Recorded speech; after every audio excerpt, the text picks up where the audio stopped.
Okay, so today we're going to talk about our two basic next steps for this project. One of them is this shadow shape. And this one you just kind of you have to play with this a little bit and check it through your camera and just see if it looks good to you. But basically it's just a loop that's going to come out from one corner of your bottom, come around and come back. There's a lot of different ways that this can look. There's not one correct way to do the shadow, but you want to stick out the length of this. I would say from there is about, it's a little less than half the width of the top. That's how far to stick out. That'll give you a decent looking shadow. So again, this is a template. So this is what we're actually going to use to trace for your actual project. So the next step after that is to trace.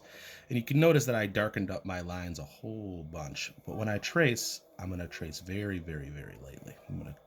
If you have a mechanical pencil, this would be a good time to use that. Go slow so you can get your lines straight.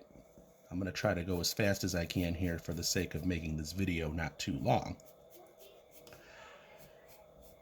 But get everything traced out really lightly. Just the spots that you actually need. So we don't need that dotted line.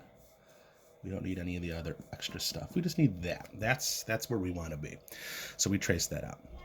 And after this, we're going to finally start shading. So how do we shade this? Well, we're going to shade two things as a beginner. The first thing we're going to do is we're just going to make this whole top part of the circle about a gray number 3. Use the side of your pencil, take your time, go very slow, and you want to get this as smooth as possible. So whatever it is that you use to smooth this out, use it. If you're a person who wants to smooth things out with their finger, that's fine. If you prefer to use a paper towel or a piece of tissue or whatever you have hanging around, use that. But get this top as smooth as possible. Right now, today, I'm just going to probably use my finger because I don't think I have anything else hanging around here.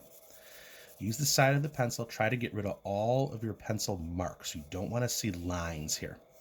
And then we can start to buff it out. Tissue probably works a little better than finger. It's up to you. If you go outside your lines, clean it up. Use your eraser. But get that as smooth as you can. Go back over if you need to. But you really want to leave all the actual marks that a pencil makes out. You want to see a smooth gray over this whole circle. You don't want to see scratches or lines. So it takes a little time. Do it right, get it right once, and then you don't have to do it again. There's that portion of it right there.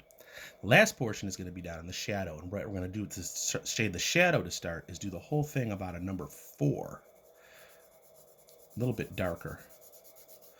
We're going to add some other things to this shadow later on, but right now we just want to start out with a solid tone, about a number 4.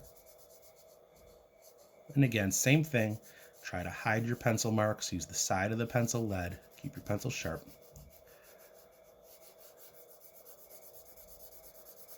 And then however you like to go about smoothing things out, I'm kind of using the pencil itself to smooth things out here. But whatever works best for you, that's what I want you to use.